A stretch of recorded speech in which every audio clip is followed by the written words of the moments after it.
Hey there everybody, redxparasite here, and welcome to my Let's Play of Kirby Super Star Ultra.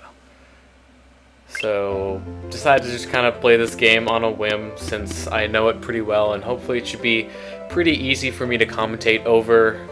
I'll just be a little bit more relaxed, something to help me get back into LPing after I haven't recorded things by myself in so long. It's just absolutely terrible. So this is going to be a little bit more laid back. I'm not going to put as much effort into editing this. It'll pretty much just be put it together and then put it up. But I still will do 100% for this, just because this is one of those games that I know freakishly well. For some reason, I don't know why, but I can 100% this game without much thought. So with that, here we are on the main title screen, and this game works a little bit differently than some of the other games out there, Kirby games at least. Most of the other ones, you'd have world maps, and then you could enter the levels usually by going through doors. This one is a whole bunch of smaller games all rolled up into one. There's still plenty of content here, but it's just organized a little bit differently. So right now, the only main game that we have available to us is Spring Breeze, so we're going to start off with that.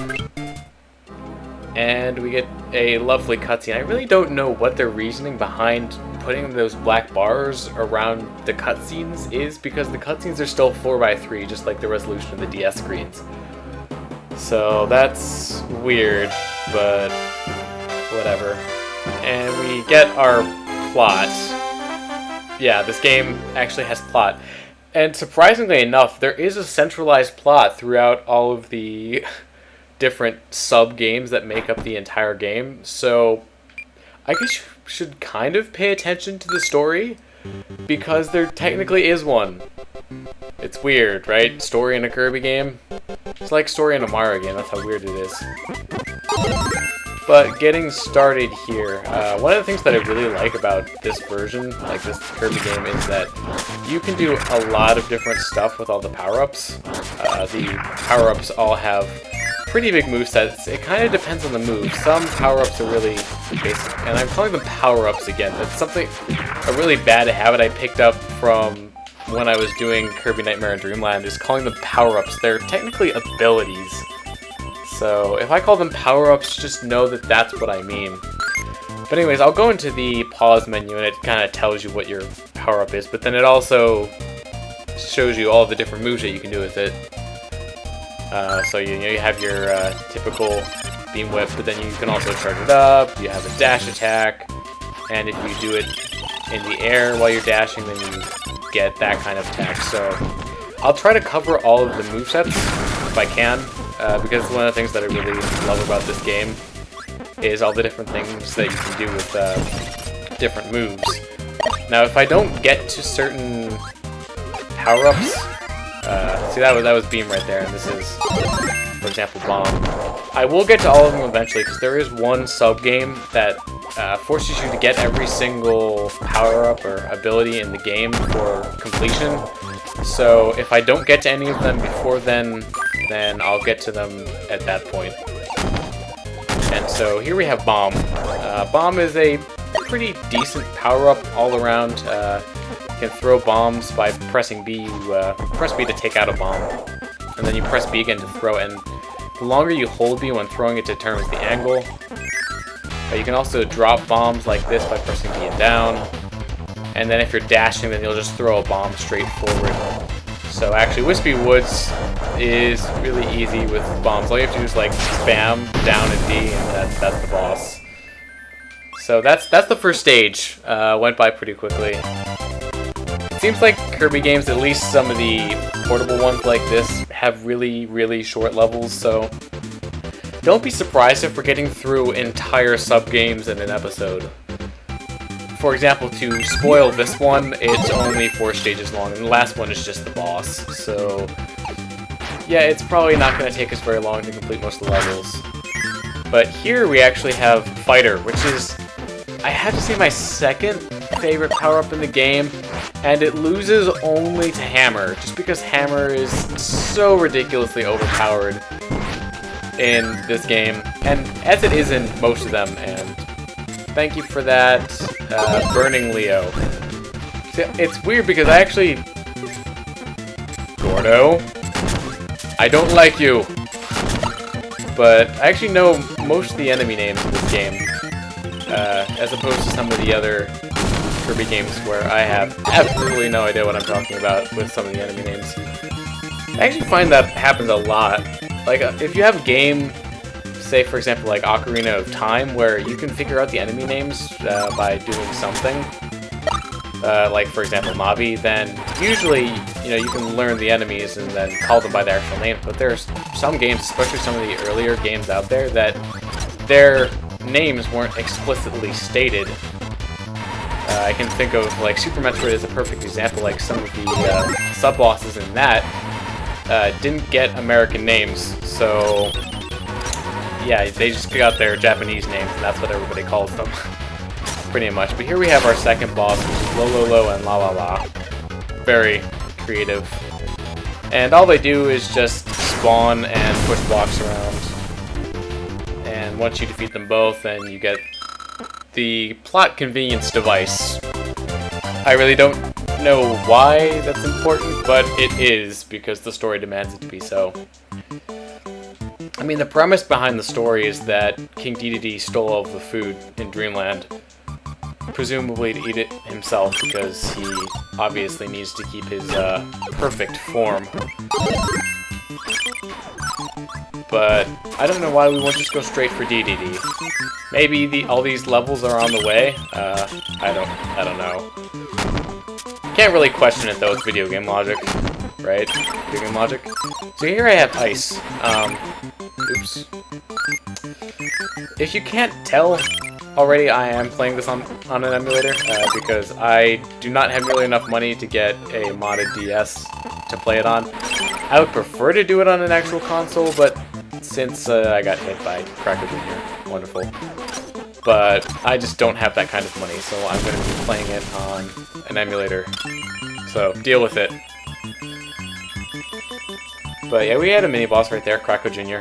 He will zap you if you touch him. That's pretty much all he does, is if you touch him, you get hurt. So he just tries to run into you, and that's how that works. But here we have ice, and ice is a decent power-up. It's not that great. Ow. Yeah, don't let those guys eat you. It's not good.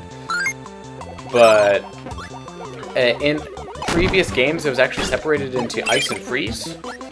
So the ice power-up in previous games would just be blowing like that, and then the freeze power-up would be like this, but they've added some moves to the moveset to make it a little bit more... can't find the right word. I know what word I want to say, but I can't find it. One of those really big problems you have with helping. English, how does it work? Finding words and actually remembering them. Why is it so difficult?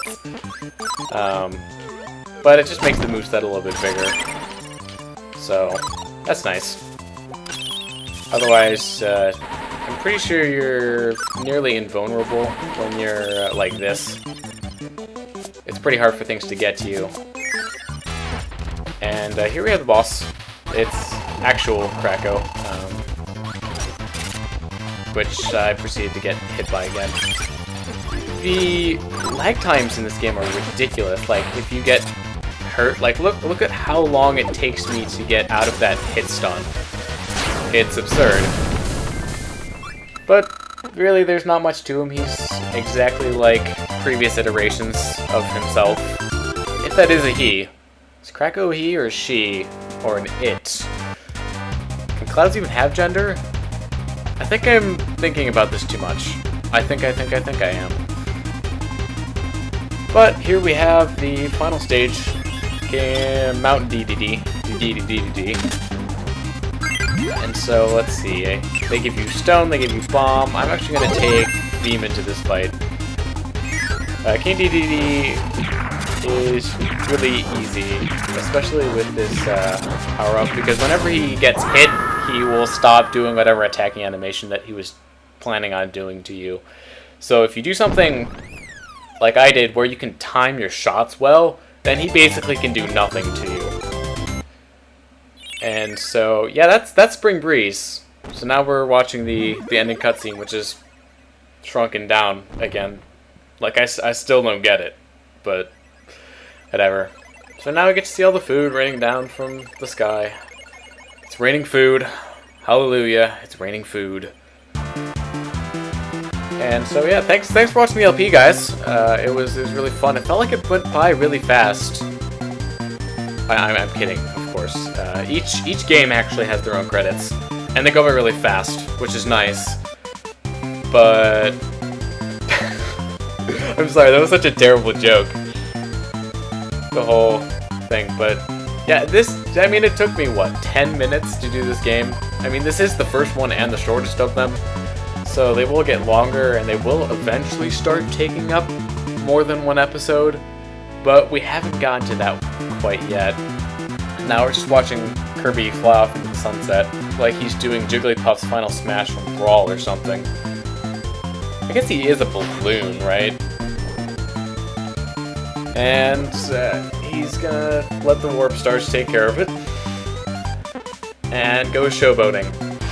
And I'm sorry that it sounds desynced here. It's not my doing, it's actually desynced while I'm playing it, so there's really nothing I can do about that. See, it says to be continued. The story will be continued. Yay, we saved all the food. I'm waiting for this to be over. This takes a while to finish.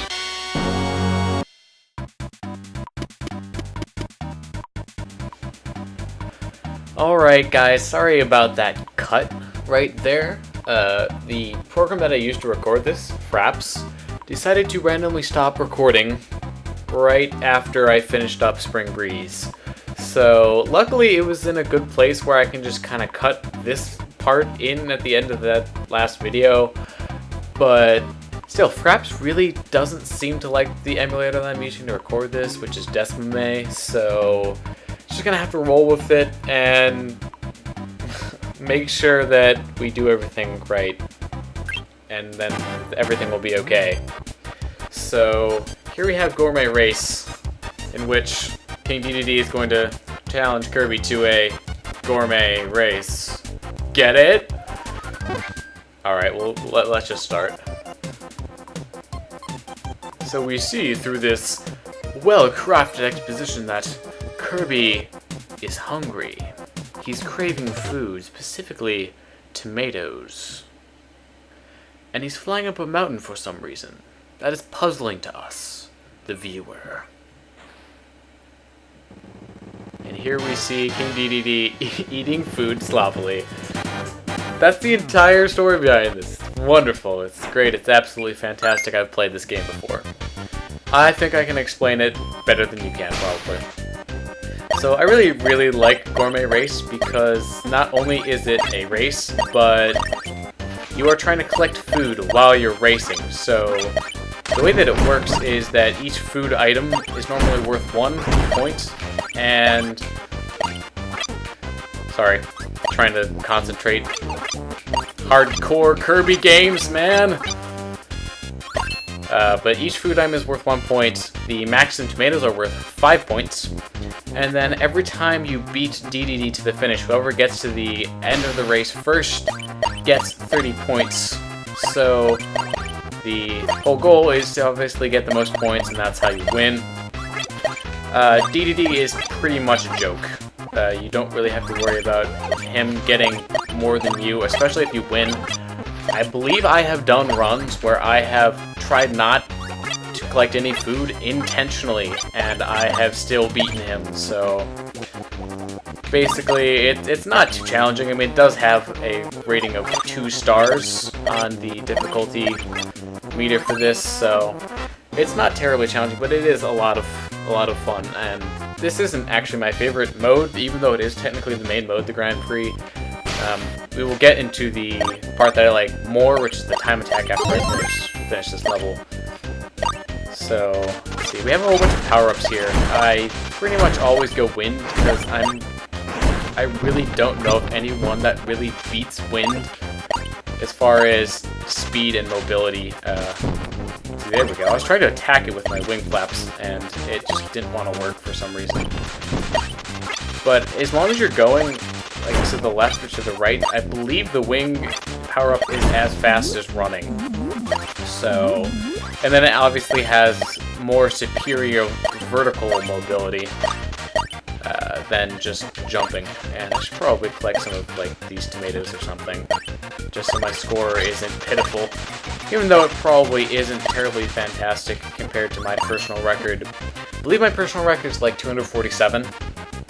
So we'll see how I do here. And you can see how far ahead of DDD I was there. He wasn't even close to me. Alright, what did I get? 211? Yeah, that's kind of alright. But you can see he only got 41. That's partially due to my laziness. But now that we have Grand Prix out of the way, I'm going to move on to Time Attack. Now, I have Time Attacked the heck out of this game. At least these three levels right here. And I actually think that some of my times either rival or beat the world record time. Because my personal best for this stage right here is 1984. And when I looked up the world record time, it wasn't that low. So, don't know what to make of that. 2084 is pretty decent. Especially since I'm talking over it and not really concentrating on it. But the speedrunner in me just really likes this and being able to do it because, you know, it's speedrunning, and I just said that. I'm the most eloquent LPer you've ever heard. I don't know what you're talking about me saying really obvious things that don't really need to be said, but I am making art right here. And art is all in the eye of the beholder. It's true. So, what I am making here is just beautiful, and you don't even know what to say about it. And I'm gonna beat my own time. I really want to look at my own times now. And I think I will somehow, some way put them in the video, because I think I just beat my own record there for this. It might be close. But yeah, 33:30. So that's not too shabby, actually. So now we'll get into this last one. I believe my score on this last one is pretty close to the world record, but just off by like 500 of a second or something ridiculous like that. So I'm gonna choose wing again here because, as you can see, like it makes this section right here so much faster. I can never get like right around that corner. It's like it's impossible for me. I don't know why. It's actually going pretty well so far. I'm kind of surprised. Should probably not have flapped an extra time there, but oh well. Alright, come on. Let's do this. I don't know if I'm gonna make it. I'm mashing the A button as fast as I can. 4289. I don't think that it's close. It's really close to my personal best, but I don't think it beats it. So that's Gourmet Race. That's all it has to offer, really. But I've managed to sink enough time into this, so it's fun, and it has a lot of replay value. So I think that will finally do it for this episode of Kirby Super Star Ultra. Thank you for watching. I'll see you in the next one. redxparasite, signing out.